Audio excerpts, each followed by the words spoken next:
Halo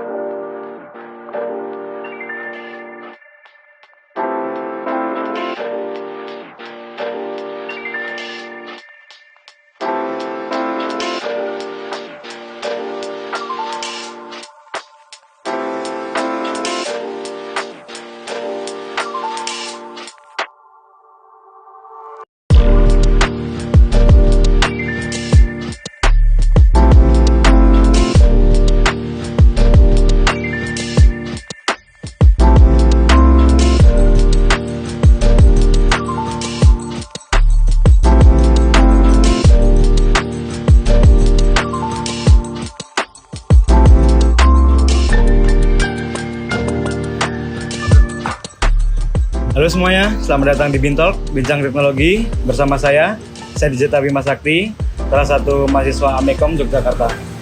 Oke, di video kali ini saya akan membahas mengenai perkembangan teknologi informasi. Sebelumnya disclaimer dulu, kita syuting videonya di outdoor, jadi mungkin kalau misalnya ada noise dari suara motor lewat, mohon dimaklumi.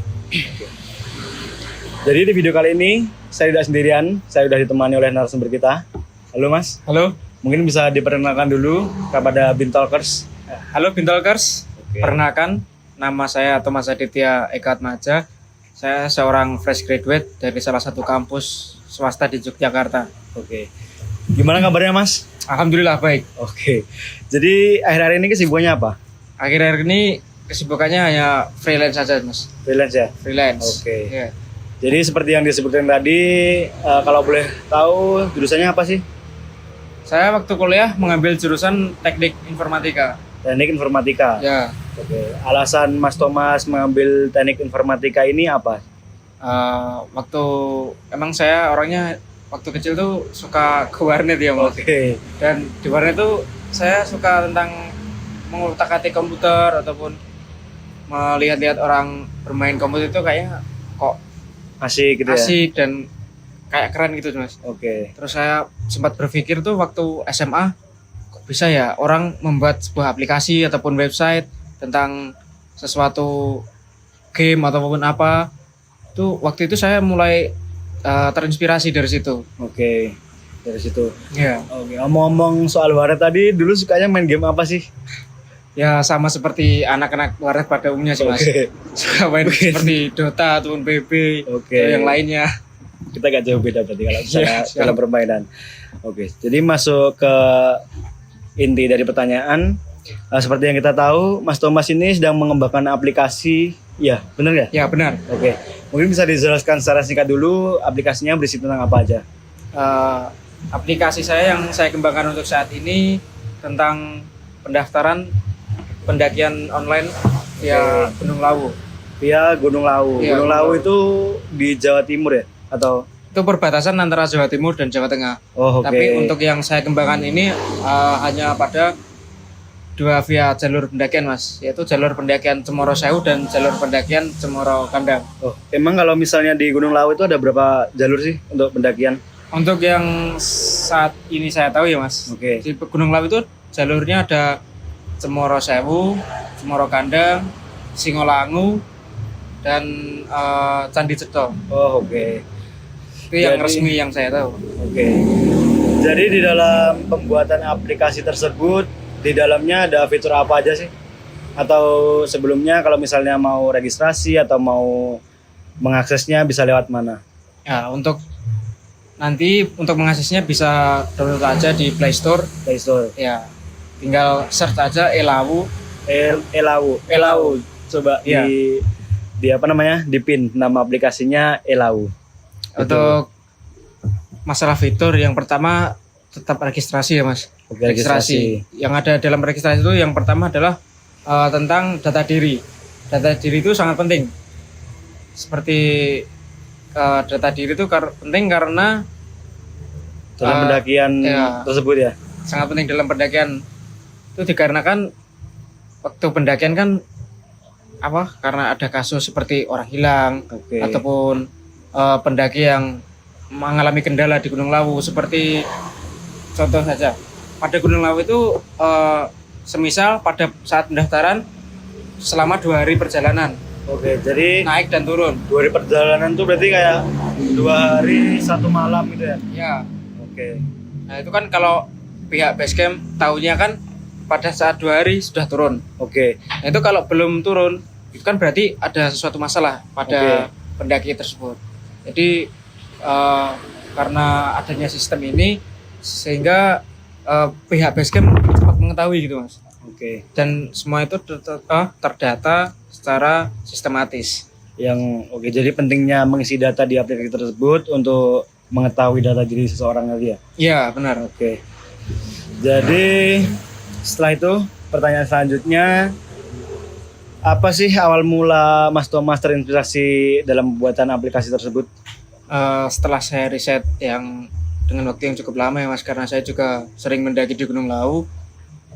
Di Gunung Lawu itu sering ada tragedi seperti orang hilang ataupun ada Seperti yang disebutkan tadi ya ya? yang saya sebutkan tadi, orang hilang ataupun ada pendaki yang mengalami kendala pada waktu pendakian dan belum turun saat harusnya sudah turun, kok belum turun, itu terkendala seperti itu.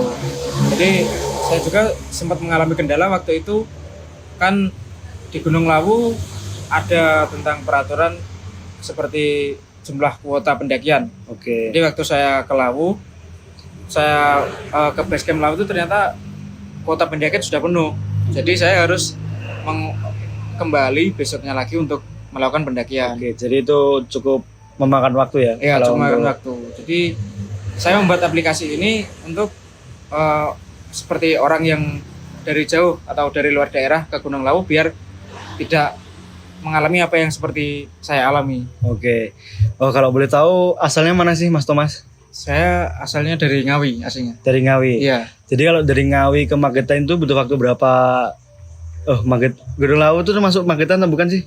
Ya untuk saya seringnya ke Magetan, kadang juga di Ngawi itu juga ada di Candi Cedok. Oh, jadi itu. Ya jalur pendakian via Candi Cedok. Kalau yang masalah kendala yang disebutkan Mas Thomas tadi, yang tentang kuota penuh tadi di via mana? Yang saya tahu untuk via tentang kuota itu semua via ada tentang kuota pendakian itu mas. Oke, dan nggak ada informasi tentang kuota tersebut ya berarti? Ya kalau mau tahu informasi tersebut harus datang ke basecamp. Oh, harus datang ke base camp? Ya Oke. Jadi mungkin awal mula inspirasinya dari pengalaman ya? dari pengalaman pribadi. Oke. Jadi masuk ke pertanyaan selanjutnya, di aplikasi tersebut fitur-fiturnya ada apa aja sih? Untuk fitur yang ada dalam aplikasi yang saya kembangkan saat ini, yang pertama tetap yang tadi mas, registrasi untuk masuk, Oke. untuk mengakses sistem aplikasinya. Oke. Ya kemudian setelah masuk ke sistem aplikasi, pada halaman utama terdapat informasi mengenai Gunung Lawu, seperti informasi terkini seperti cuaca ataupun seperti yang saya katakan tadi, jumlah kuota pendakian sudah terpenuhi pada saat itu atau belum, dan formulir pendaftaran untuk melakukan pendakian. Oke, gitu. Lalu untuk kendala dalam pembuatan aplikasi ini, Lawu. Yang pasti yang pertama karena adanya error ya mas.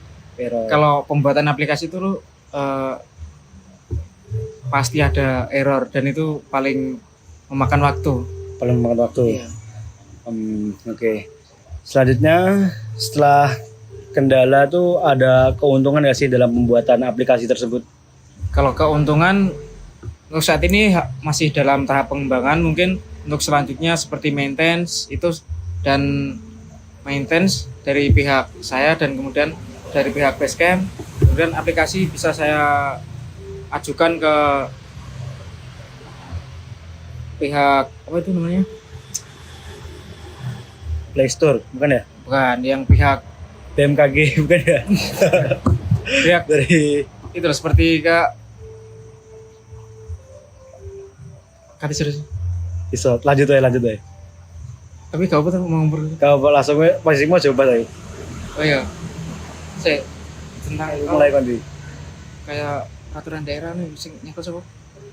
Peraturan daerah ngerti aja sing lah. Perda apa sih Perda. itu pihak tahu langsung ya. Peraturan daerah. Piye maksudnya? Oke, saya ajukan ke Baskom Lowongan. Ya aku tekon awal wae ke profit wae. Oke, itu kira kono. Iya aku baleni wae, tak tekon balik. Iya, Oke, jadi tadi kan udah disebutkan kendalanya adalah pembuatan aplikasi. Lalu untuk profit atau keuntungan dari Mas Thomas sendiri untuk pembuatan aplikasi tersebut apa? Ya, untuk keuntungan saya mungkin lebih ke bisa belajar lagi dan mendapatkan pengalaman tentang pembuatan aplikasi, dan juga aplikasi bisa saya kembangkan lebih lanjut dan saya serahkan ke pihak pengelola Gunung Lawu. Pengelola Gunung Lawu. Iya. Gitu. Nanti untuk aplikasi ini bisa dipublis atau enggak. Oke. Ya. Gitu. Lalu pertanyaan selanjutnya, di aplikasi yang Mas Thomas kembangkan ini adakah hubungan perkembangan teknologi dalam informasi? Untuk perkembangan teknologi informasi ya. Iya. Ini seperti yang saya katakan tadi, karena pentingnya sistem itu untuk pengolahan data misalnya. Untuk pengolahan data, karena kan data lebih terstruktur dan lebih aman tersimpan dalam database.